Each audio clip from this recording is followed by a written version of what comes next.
It's DJ. And Nicole. And what are we doing today for the very first time? A story time. So everyone probably has a story about a time they probably almost died. These are our stories. Yeah, he has a million and I have like 2 altogether. Alright, so when I was a kid, we had this, you guys know the inflatable pools that are, it wasn't inflatable, but it was the ones where you put the white bars in on the sides. I remember this pool, and it was like a 16-foot one or something, and so it fit one of these big inflatable like seats, so that it could fit like maybe 5, 6, 7 people on it. For some reason, we decided, or somebody decided, to put that in the pool, so it took up at least most of the pool.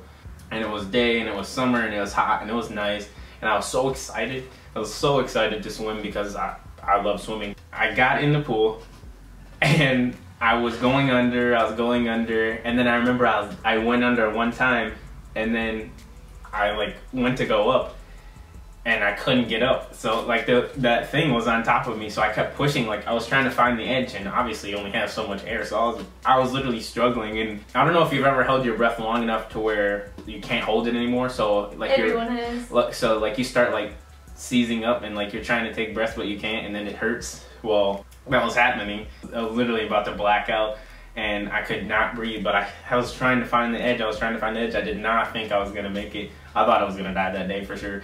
Oh my god. For sure. Like I thought I was gonna drown, because I don't remember anybody being in the, like, on top of it. You couldn't just lift it up then? You couldn't touch the ground? It was big. No, I could touch the ground, but I was a kid, and it was big, and I couldn't lift the whole thing up. So like I don't know how to explain it. I don't know how to explain it. It was big. I was like rushing to find the edge. Yeah, you probably just panicked, and you could have just lifted it up a little bit. Well, even so, I still almost died. Oh my god. But yeah, so I was trying to find the edge, and I just couldn't find the edge. So that's my almost drowning story right there. Okay, I'm gonna start with my less scary story first. The other one is more morbid. I was probably like 5, right before I moved here. And I was sitting on the couch, and I was just sucking on a lifesaver, and all of a sudden I like breathed in. Well, that got lodged in my throat. And I was dying. Like, I was just sitting there choking, and I could not breathe. And my mom wasn't around. I didn't know where she was. So I got up, and I was trying to find her as I was like, I could not breathe. Like, I was not getting air. And then all of a sudden, she came out of the laundry room, and she seen me dying and choking. And I was like patting my chest because I could not talk. I couldn't breathe. And then she gave me the Heimlich maneuver. And it flew out, apparently. I guess it works. Everybody needs to learn the Heimlich maneuver. Just me, she's used to choking on stuff every day, so. So don't eat lifesavers, kids. So, this had to happen when I was probably in like 5th grade. It was winter, and if you're from Michigan, you know about Michigan winters. It's slippery, it gets icy, it gets sloshy, it's cold and nasty and rainy, and it's just the worst. So she drove this blue Chevy Blazer, and I remember she was in love with that car. It was me, my younger brother, and then my aunt in the passenger seat, and then my mom in the driver's seat. In Michigan, you either drive super slow or you drive normally because you're used to it. She, to be honest, was not going that fast, but there's icy patches. I was in the middle of the back seat.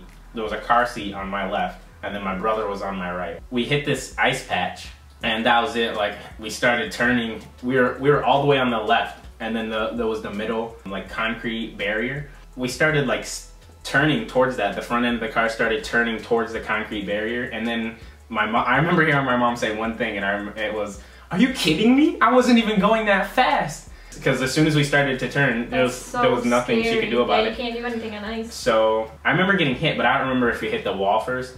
So we got hit from the back end and like spun. By the car behind you? Yeah, it was a 3-car accident. The first car that hit us, it was a truck, and it was a pickup truck with one of those, like, the backs on it, where you can put it on top. The other one was a FedEx truck that when we got in an accident with. Oh my gosh. It was just funny. So the first car hits us, and then we get hit again by the FedEx truck. I remember my head, because I was sitting close to my brother like this. We were just small kids, and we were getting whiplash back there. And I remember my head smacked into my brother's. Oh my god. And we both, it hurt so bad, I remember that. And the glass popped out, like, The windshield? Yeah, I think the back one and ours. Are you serious? Not the front windshield, I don't think. Yeah, the windows got busted when we got hit, and then after we got hit, I remember the FedEx guy let me and my brother sit in his car, like the back of his FedEx truck. I felt cool. I was like, dang, I never got to see the inside of one of these. Oh my god. As a kid, it was cool at the same time, going in a FedEx truck. Don't drive in Michigan. Don't come to Michigan. I'm sorry if you live in Michigan. We're trying to get out of Michigan. Yeah. All right, what's your next story? Story number 4.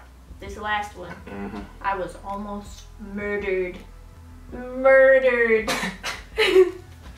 Okay, so this one I was probably 5 years old again. Why did everything bad happen at my old house? I had a friend that lived like a few houses down from me, and we would hang out all the time. Like, we would play together and do stuff all the time. She was like my best friend. And one day she came over and she was showing me how she got these new pickup sticks. And if you don't know what pickup sticks are, here's a picture. They're like a game, and you lay all the pickup sticks out, and then you try to pull it, and if any of the other ones move, you can't get it and you lose.